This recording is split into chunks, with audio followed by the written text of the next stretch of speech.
ಸಂಸ್ಕಾರಗಳ ವಿಭಾಗ ಅಂದ್ರೆ ನಮ್ಮೆಲ್ಲರ ಒಂದು ಪ್ರಿಯವಾದ ವಿಭಾಗ. ಆದ್ರೆ ಇನ್ಮುಂದೆ ಇನ್ನಷ್ಟು ರಸದಾಗಿ ಬರ್ತಾ ಇದೆ. ಯಾಕಂದ್ರೆ ನಮ್ಮ ಸಂಸ್ಕಾರಗಳ ವಿಭಾಗದಲ್ಲಿ ನೀವು ನಮ್ಮೆಲ್ಲರನ್ನ ಕಾಶಿ ಯಾತ್ರೆ ಕರ್ಕೊಂಡು ಹೋಗ್ತಿದ್ದೀರಾ ಅಲ್ವೇ? ಇವತ್ತು ಯಾವ ವಿಶೇಷ ಮಾಹಿತಿ ತಿಳಿಸ್ಕೊಡ್ತಿದ್ದೀರಾ? ಈ ಕಾಶಿ ಯಾತ್ರೆಯಲ್ಲಿ ಮನುಷ್ಯ ಏನಾದರೂ ಒಂದು ಸಾಧಿಸಬೇಕು ಅನ್ಕೊಂತಾನೆ. ಕಾಶಿಯಲ್ಲಿ ಸುಮಾರು ನಾನು ಅಲಹಾಬಾದ್ ಯೂನಿವರ್ಸಿಟಿಯಲ್ಲಿ ಓದಿದಾಗ, ಅಲಹಾಬಾದ್ ಸಮಯ 3 ವರ್ಷಗಳ ಕಾಲ ಅಧ್ಯಯನದಲ್ಲಿದ್ದಾಗ ಕಾಶಿ ಎಷ್ಟು ಚೆನ್ನಾಗಿ ನೋಡಿದ್ವೋ ಅನ್ನೋ ಭಾವನೆಯಲ್ಲಿ ನಾವು ನೋಡಿದಷ್ಟು ಇನ್ನಷ್ಟು ವಿಶೇಷತೆ. ಒಂದ್ಸಲ ಹುಡ್ಕೊಂಡ್ಬಿಟ್ರೆ ಸಾಕು, ಫಸ್ಟ್ ಕ್ಲಾಸ್ ಆಗಿರುತ್ತೆ. ಇನ್ನೊಂದು ಅದು ಗೊತ್ತಾ ನಿಮಗಲ್ಲಿ, ಎಮ್ಮೆಗಳು ಜಾಸ್ತಿ, ಆದರೆ ನೀವು ಅನ್ಕೊಂಡ ಹಾಗೆ ಜ್ಞಾನ ಸಿದ್ಧಿನೂ ಅಭಿವೃದ್ಧಿ ಜಾಸ್ತಿ. ನೋಡಿ, ಎಮ್ಮೆಗಳು ಸಾಧಾರಣವಾಗಿ ಏನು ಹೇಳ್ತೀರಾ, ಎಮ್ಮೆ ಹಾಲು ಕುಡಿದು ಎಮ್ಮೆ ಥರ ಅಂದ್ಬಿಡ್ತಾರೆ, ದಡ್ಡ ಶಿಖಾಮಣಿಗಳು ಅಂತಾರೆ. ಆದರೆ ನೀವು ನಿಜವಾಗ್ಲೂ ನಂಬ್ತಿರೋ ಎಲ್ಲರೂ ಬುದ್ಧಿವಂತರಲ್ಲಿ ಏನು ಗಲೀಜು ಗಬ್ಬು. ಆ ಗಲೀಜಲ್ಲಿ ಇವತ್ತಿಗೂ ಏನು ಹೇಳುತ್ತೆ, ಪ್ರತಿಯೊಬ್ಬ ಮನುಷ್ಯ ಕೆಸರಿನಲ್ಲಿ ಕಮಲದ ಹೂವು ಇದ್ದಾಗಿರಬೇಕು. ಆ ಊರಿನಲ್ಲೇ ಎಲ್ಲರೂ ಪಾನ್ ಬೀಡ ಜರ್ದ ಹಾಕೊಂಡು ಉಗಿದು ಊರೆಲ್ಲ ಗಲೀಜ್ ಗಬ್ಬೆ. ಆ ಗಬ್ಬಲ್ಲಿ ನಾವು ಜೀವನ ಮಾಡಬೇಕಲ್ಲ ಅಂತ ಫಸ್ಟ್ ಅನ್ಕೊಂತೀವಿ. ತದನಂತರ ಏನಂತೆ, ಆ ಜೀವನ ನಡೀತಾ ಎಲ್ಲ ಸ್ವಾದ. ಹಾಗೆ ಇವತ್ತಿನ ಜೀವನ ಆ ಎಮ್ಮೆಗಳು. ನೀವು ನೋಡ್ತಿರೋ ಬಿಡ್ತಿರೋ, ಎಮ್ಮೆ ಅಂತಕ್ಕಂಥದ್ದು ಮೃತ್ಯುಂಜಯನ ಆಗಿರತಕ್ಕಂಥವ್ನು. ಯಾತಕ್ಕ ಎಮ್ಮೆಗಳು ಜಾಸ್ತಿ ಅಂದರೆ, ಕ್ಷೇತ್ರ ಅಂದರೆ ಮಹಾ ಸ್ಮಶಾನ ಎಂದೆ. ಪ್ರತಿಯೊಂದು ಯಮದೂತರು ಸರ್ವೇ ಜನ ಸುಖಿನೋ ಭವಂತೋ ಅಂತಿರ್ತಾರೆ. ಆ ರಾತ್ರಿಯಲ್ಲಿ ಈಶ್ವರನಿಗೆ ಅಭಿಷೇಕವಾದ ನಂತರ ಸಮುದ್ರದಲ್ಲಾದ ನಂತರ ಆ ಸಮುದ್ರದ ಸ್ನಾನವನ್ನ ಏನು ಮಾಡ್ತೀವಿ ರಾಮೇಶ್ವರದಲ್ಲಿ, ಕಾಶಿಲಿ ಗಂಗೆಯನ್ನು ಹೀಗೆ ತೋರಿಸಿದಾಗ ಈ ಗಂಗೆ ಸಮುದ್ರ ಸಮಯದಲ್ಲಿ ಎಷ್ಟು ವಿಶೇಷವಾಗಿರುತ್ತೋ ಆ ಇಮ್ಯಾಜಿನೇಷನ್ ಮಾಡಬೇಕಂತೆ. ಇದೇ ಸಮುದ್ರ, ಗಂಗೆ ಅಷ್ಟು ವಿಶಾಲವಾಗಿರ್ತಾಳೆ. ಆ ಬ್ರಿಡ್ಜ್ ಇದೆಯಲ್ಲ, ಏನು ಅನ್ಕೊಂಡಿದ್ದೀರಾ, ವರ್ಣ ಹಸಿ 2 ನದಿಗಳು, ವರ್ಣನೂ ಒಂದಷ್ಟು ದೊಡ್ಡದು, ಹಸಿನೂ ಒಂದು ದೊಡ್ಡದು. ವರ್ಣ, ಹಸಿ, ಕಾಶಿ 3 ಬಿಟ್ಟು ಅಲಹಾಬಾದ್ವರೆಗೂ ಒಂದೇ ಬ್ರಿಡ್ಜು, 30 ಕಿಲೋಮೀಟರ್ಸು. 30 ಕಿಲೋಮೀಟರ್, 3 ಕಿಲೋಮೀಟರ್ ಅಲ್ರೇ, 30 ಕಿಲೋಮೀಟರ್ ಬ್ರಿಡ್ಜು ಅಂದರೆ ಎಷ್ಟು ಅಗಲವಾಗಿರಬೇಕು ನದಿ ಅಲ್ವಾ? ಅದಕ್ಕೆ ಹೇಳೋದು, ಗಂಗೆ ಯಮುನೆ ಚೈವ ಗೋದಾವರಿ ಸರಸ್ವತಿ ನರ್ಮದಾ ಸಿಂಧು ಕಾವೇರಿ ಜಲೇಸ್ಮಿನ್ ಸನ್ನಿಧಿಂಕರು. ಇಷ್ಟು ನದಿಲು ಸ್ನಾನ ಮಾಡೋದು ಒಂದೇ, ಒಂದು ಸಲ ಗಂಗೆಯಲ್ಲಿ ಮುಳಿದು ಒಂದೇ ಅಂತ. ಸರ್ವ ಪಾಪ ಪರಿಹಾರ. ಎಮ್ಮೆಗಳು ದಿನಾ ಬಂದು ಸ್ನಾನ ಮಾಡೋಕ್ಕೆ ಮೊದಲು ಈಶ್ವರನ ದೇವಸ್ಥಾನಕ್ಕೆ ಹೋಗುತ್ತೆ. ಇದು ಬಹಳ ವಿಶೇಷವಾಗಿ ನೀವು ಗಮನಿಸಬೇಕು. ಆ ಗಮನಿಸಕ್ಕೆ ಮೊದಲು ಏನಾಗತ್ತೆ ಅಂತ ತಿಳ್ಕೊಳ್ಳೋಕ್ಕೆ ನಾವು ಫಸ್ಟು ಶಿವನ ಸ್ವಾಗತಿಸ್ಬಿಡೋಣ, ಮತ್ತಷ್ಟು ಮಾತಾಡೋಣ. ಬನ್ನಿ ವೀಕ್ಷಕರೇ.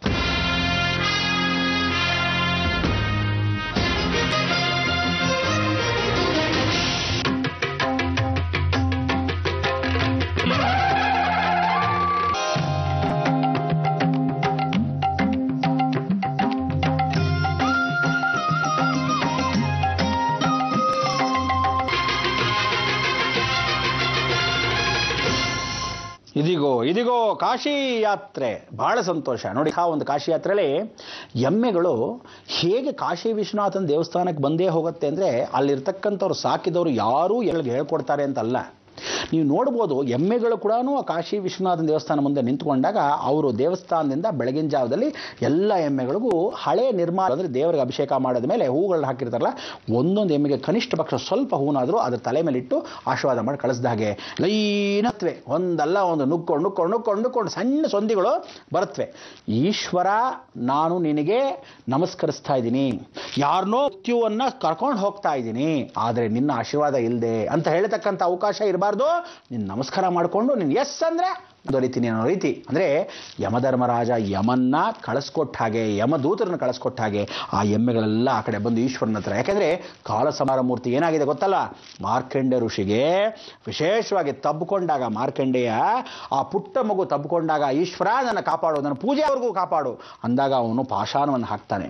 ಇದಳ ಮೇಲಕ್ಕೆ ಸಾಕು, ನಿನ್ನ ಸಮಯ ಮುಗಿದೋಯ್ತು, ನಿನ್ನ ಪೂಜೆ ಎಲ್ಲ ಆಗೋದಿಲ್ಲ ಅಂತ ಯಮ ದುರಾಂಕಾರದಿಂದ ಎಮ್ಮೆ ಕೂತ್ಕೊಂಡು ಆ ಪಾಷಾಣವನ್ನು ಹಾಕಿದಾಗ ಆ ಚಾವಟಿಯನ್ನು ಅವನು ಬೀಸಿ ಹಿಂಗೆ ಪಾಷಾಣ ಯಾರು ಸೇರ್ತೋ ಅವನ ಕತ್ತಿಗೂ ಸೇರಿ ಈಶ್ವರನ ಕತ್ತಿಗೂ ಸೇರ್ತು. ಆಗ ಪ್ರಳಯ ರುದ್ರ ಎದ್ದು ಬಂದಾಗ ಏನಾಯ್ತು, ಬಾಬಾ ಅದಕ್ಕೋಸ್ಕರ ಹೇಳಿದ್ದು, ಅವನು ಜಾಡ್ಸಿ ಯಮನ್ ಏನು ಒದ್ದ, ಕಾಲ ಸಂಹಾರ ಮೂರ್ತಿ. ತಗೊಂಡು ಹೋಗೋನು ಯಾರೋ ಯಮಧರ್ಮರಾಜ, ಆದರೆ ಕಾಲ ಸಂಹಾರವನ್ನೇ ಮಾಡಿದವನು ಕಾಲ ಸಂಹಾರ ಮೂರ್ತಿ. ಅದಕ್ಕೆ ಇವತ್ತಿಗೂ ಆ ಇಲ್ಲಿ ಎಮ್ಮೆಗೆ ಏನಂದ್ರೆ ಪೂಜೆಗಳನ್ನು ಸಲ್ಲಿಸ್ತಾರೆ. ಅದಕ್ಕೆ ಇವತ್ತಿಗೂ ಆ ಊರಿನಲ್ಲಿ ನೈವೇದ್ಯ ಮೊದಲು ಮಾಡಬೇಕಾದ್ರೆ ದದಿ ಶಂಕುತುಷಾರಾಭಂ ಕ್ಷೀರೋದ್ಧಾರ ಸಮದ್ಭವಂ ಶಶಿನಾಂ ಸ್ವಂ ಶಂಕರಂ ಅಂತ ಹೇಳಿ ಹಾಕ್ತಾರೆ. ಆ ದದಿ ಶಂಕು ತುಷಾರಾಭಂ, ಆ ದದಿ ಅಂದ್ರೆ ಮೊಸರು, ಆ ತುಷಾರಾಭಂ ಅಂತಕ್ಕಂಥದ್ದು ಯಾರು, ಎಮ್ಮೆ ಯಮದೂತರು. ಇವರೇ ಅಭಿಷೇಕವನ್ನ ಆ ಮೊಸರನ್ನು ತಳಿಸ್ತಾರೆ. ಮೊಸರು ಹೆಂಗಿರುತ್ತೆ ಗೊತ್ತಾ, ಹೆಪ್ಪಾಕಿದ್ರೆ ಕತ್ತರಿಸೋಕ್ಕಾಗಲ್ಲ, ಹಿಂಗೆ ತಿರುಗಿಸಾಕಿದ್ರು ಹೊರಗಡೆ ಬಿದ್ದರೆ ಫಸ್ಟ್ ಕ್ಲಾಸ್ ಕತ್ತರಿಸೋಕ್ಕಾಗಲ್ಲ, ಅಷ್ಟು ಗಟ್ಟಿ ಇರುತ್ತೆ. ಹೆಪ್ಪಾಕೋದೇ ಮಡಿಕೆನಲ್ಲಿ, ರುಚಿ ಸಕ್ಕರೆ ಹಾಕೊಂಡು ತಿಂದರೆ ಅಬ್ಬಬ್ಬಬ್ಬಬ್ಬ. ಇಂಥ ಕಾಶಿ ಯಾತ್ರೆ ಪ್ರತಿಯೊಬ್ಬ ಮನುಷ್ಯ ಜೀವನದಲ್ಲಿ ಬೇಕಾದರೆ ಮೃತ್ಯುಗೆ ಹತ್ರ. ನೀವು ಯಾವುದು ತಿಳ್ಕೊಳ್ಳಿ, ಮೃತ್ಯುಗೆ ಭಯ ಪಟ್ಟರೆ ಜೀವನದಿಂದ ಯಾವತ್ತೂ ತಪ್ಪಿಸ್ಕೊಳಕ್ಕಾಗಲ್ಲ. ಆದರೆ ಮೃತ್ಯುವನ್ನ ಹತ್ರ ತಗೊಂಡ್ರೆ ಜೀವನ ಅಂತ ಭಾಳ ಸುಖವಾಗಿರ್ತೀರ ನಂತರ. ಅದಕ್ಕೆ ಮೃತ್ಯುನ ಯಾವತ್ತಿದ್ರೂ ಭಯ ಪಡಬೇಡಿ. ಮೃತ್ಯುನ ಇಂಥ ಸಮಯಕ್ಕೆ ಆಗತ್ತೆ ಅಂತ ಆನಂದದಿಂದ ಸ್ವೀಕರಿಸಿ. ಸಾಯ್ತಾ ಇರೋ ಮನುಷ್ಯನ ಭಾಳ ಸಂತೋಷ, ಸಾಯ್ತಾ ಇದೆಯಾ, ಬೇಗ ಮೋಕ್ಷಕ್ಕೆ ಹೋಗ್ತಾ ಇದೆಯಾ, ನಾವಿನ್ನೂ ಪಾಪಿಗಳು ಇನ್ನೂ ಬಿದ್ದಿದ್ದೀವಿ. ಅದಕ್ಕೆ ಅಂಥ ಒಂದು ಕರ್ಮದಿಂದ ತಪ್ಪಿಸ್ಕೊಳ್ಳೋಕ್ಕೆ, ಭಗವಂತ ನಿಷ್ಠಾನುಷ್ಠಾನಕ್ಕೆ ಹೋಗೋಕ್ಕೆ ನಾವು ನೀವೇನು ಮಾಡಬೇಕು? ಶಿವರಾತ್ರಿ ಎಂದು ವಿಶೇಷವಾಗಿ ಕರ್ಮ ಗಂಟನ್ನು ಕಟ್ಟಿ ಸಂಪೂರ್ಣ ವರಮಹಾಲಕ್ಷ್ಮಿ ಸಂಸ್ಥಾನದಿಂದ ಬಂದಿರತಕ್ಕಂಥ ರಸೀದಿಗಳನ್ನು ಪಡೆದು ಜಗತ್ ಪ್ರಸಿದ್ಧವಾಗಿರ್ತಕ್ಕಂಥ ಯಾಗಕ್ಕೆ ಪರಿಪೂರ್ಣವಾಗಿ ಜೀವನದ ರಹಸ್ಯದ ಕರ್ಮದ ಗಂಟನ್ನು ಕಟ್ಟಿ ಕಲಿಯುಗದ ಧರ್ಮ ಯಾಗವನ್ನು ನಡೆಸಿ ಲೋಕವನ್ನು ಉಳಿಸೋಕ್ಕೆ ನಮ್ಮ ಪ್ರಯತ್ನಕ್ಕೆ ನಿಮ್ಮೆಲ್ಲರ ವಿಶೇಷವಾಗಿರ್ತಕ್ಕಂಥ ಆರ್ಥಿಕ ಅನುಗ್ರಹವನ್ನು ಕೊಟ್ಟು ಭಗವಂತ ನಿಷ್ಠಾನುಷ್ಠಾನದಲ್ಲಿ ನಾವು ನೀವು ಹೇಳಬೇಕು. ಲೋಕ ಸಮಸ್ತ ಸುಖಿನೋ ಭವಂತು, ಸನ್ಮಂಗಳಾನಿ ಭವಂತು. ಗುರುಜಿ, ನಿಜಕ್ಕೂ ಕಾಶಿ ಕ್ಷೇತ್ರದಲ್ಲಿ ಅದೆಂತಹ ಶಕ್ತಿ ಇದೆ ಅನ್ನೋದಕ್ಕೆ ನೀವು ಹೇಳಿದಂತೆ ಆ ಮೂಕ ಪ್ರಾಣಿಗಳು ಕೂಡ ದಿನವೂ ಬಂದು ಆ ಶಿವನಿಗೆ ತಲೆ ಬಾಗತ್ವೆ ಅಂದ್ರಿ. ಜೊತೆಗೆ ಕರ್ಮದ ಗಂಟನ್ನ ಹಾಕಿ ಕರ್ಮವನ್ನ ಕಳ್ಕೊಳ್ಳಿ ಅಂತ ಕೂಡ ತಿಳಿಸ್ಕೊಟ್ಟಿದ್ದೀರಾ. ನಮ್ಮ ಈ ಕಾರ್ಯಕ್ರಮಕ್ಕೆ ಆಗಮಿಸಿ ಇಷ್ಟೆಲ್ಲ ಮಾಹಿತಿಯನ್ನ ತಿಳಿಸ್ಕೊಟ್ಟಿದ್ದಕ್ಕಾಗಿ ಧನ್ಯವಾದಗಳು. ನಮಸ್ಕಾರ. ವೀಕ್ಷಕರೇ, ತಿಳ್ಕೊಂಡ್ರಿ ಅಲ್ವಾ? ಇನ್ಮುಂದೆ ಹೀಗೇನೆ ಪ್ರತಿಯೊಂದು ವಿಭಾಗದಲ್ಲೂ ಒಂದೊಂದು ಅಚ್ಚರಿ ಕಾಯ್ತಾ ಇರತ್ತೆ. ಹಾಗಾಗಿ ನೋಡ್ತಾ ಇರಿ ಬೃಹತ್ ಬ್ರಹ್ಮಾಂಡ ಕಾರ್ಯಕ್ರಮ ಅಂತ ಹೇಳ್ತಾ ನಿಮ್ಮ ಅಪ್ಪಣೆಯನ್ನ ಹೋಗಿ ಬರೋದಾ? ನಮಸ್ಕಾರ. ನಮಸ್ಕಾರ. ಜೈ ಯಮದೌತ.